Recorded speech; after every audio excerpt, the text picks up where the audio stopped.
Bismillahirrahmanirrahim. Assalamualaikum warahmatullahi wabarakatuh. Selamat pagi Saleh dan Soleha semua. Jumpa lagi dengan Ustadz Excel. Nah, pada pagi hari ini kita akan belajar tema 6, cita-citaku, sub tema 1, aku dan cita-citaku, pembelajaran keempat. Nah, kita hari ini sudah masuk pembelajaran keempat ya Saleh dan Soleha. Nah, sebelum kita memulai pembelajaran, ada baiknya kita berdoa terlebih dahulu agar pembelajaran yang akan kita lakukan diberkahi oleh Allah Subhanahu wa taala. Nah, bagaimana sikap berdoanya Saleh dan Soleha semua? Nah, marilah sikap berdoa sebelum belajar tema dengan mengucapkan basmalah. Bismillahirrahmanirrahim. Rabbi zidni ilman warzuqni fahman. Amin. Nah, Saleh dan Soleha, perhatikan gambar di atas. Apa yang kamu ceritakan dari gambar tersebut? Ya, kamu dapat memiliki lebih dari satu cita-cita. Cita-citamu pun tidak harus berupa profesi tertentu. Cita-cita seseorang merupakan impian yang ingin dicapai karena ia memiliki minat dan kesukaan. Minat dan kesukaanmu terhadap bidang tertentu membantumu dapat meraih cita-cita. Nah, di sini Siti ingin menjadi seorang peneliti di bidang tumbuhan. Ia suka berkebun. Halaman rumahnya ditumbuhi berbagai jenis tanaman. Siti juga suka membaca buku tentang tumbuhan. Bagaimana dengan kegiatanmu di rumah?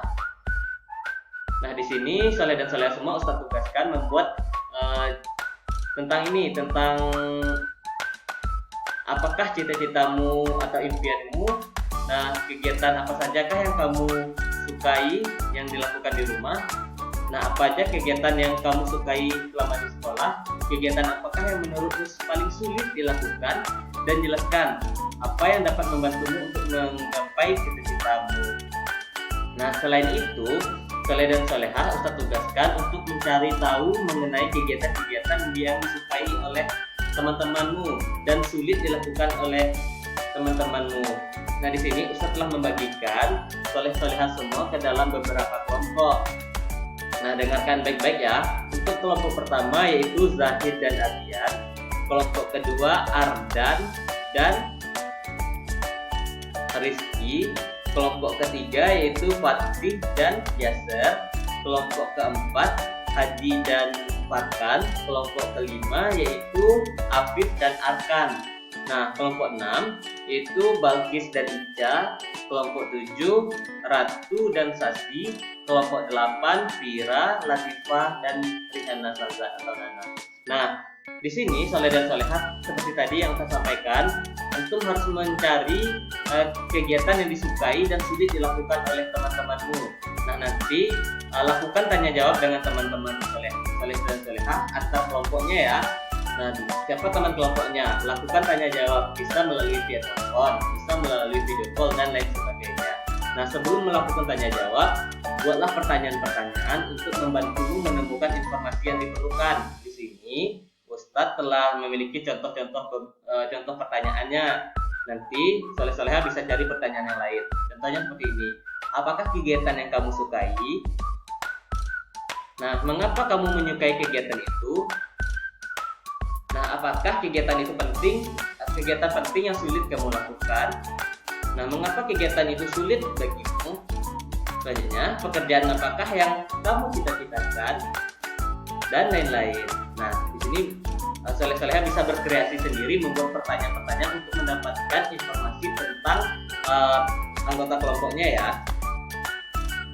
Nah, di Saleh dan Soleha ada banyak jenis kegiatan yang dapat kamu lakukan.